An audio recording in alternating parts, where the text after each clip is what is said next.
Hi friends, তোমাদের জন্য আমি আবার একটা মিনি ব্লগ নিয়ে চলে এসেছি। তো তোমরা কিন্তু প্রথমেই দেখলে আমি কিন্তু বেগমপুর স্টেশনে অপেক্ষা করছিলাম ট্রেনের জন্য। তারপর কিন্তু ট্রেনও এসে গিয়েছিল।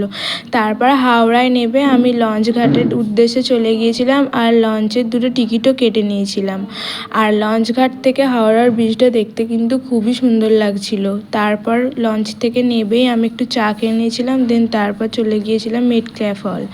ওখানে গিয়ে কিন্তু আমাকে ভিডিও করতে দেয়নি, আমি যতটা ভিডিও পেরেছি নিতে পেরেছি। তো তোমাদেরকে কিন্তু আমি সেই জন্য ফটো দেখিয়ে দিচ্ছি যে জায়গাটা কিন্তু খুবই সুন্দর। যারা ফটো তুলতে ভালোবাসে আমি বলবো তাদের জন্য কিন্তু বেস্ট জায়গাটা। আর তারপর একটুখানি কিছু খাওয়া দাওয়া করে নিয়েছিলাম, দেন তারপর হাঁটতে হাঁটতে চলে গিয়েছিলাম মিলোডিয়াম পার্কে গিয়ে একটু ঘুরে নিয়েছিলাম। আর যত সুন্দর ছিল মিলোডিয়াম পার্কটা কিন্তু তত সুন্দর দেখতে লাগছিল। তারপর বাড়ি ফেরার সময় লঞ্চঘাট থেকে টিকিট কেটে আবার আমি হাওড়াতে চলে এসেছিলাম। আর হাওড়ার ব্রিজটা কিন্তু লঞ্চঘাট থেকে খুবই সুন্দর লাগছিল।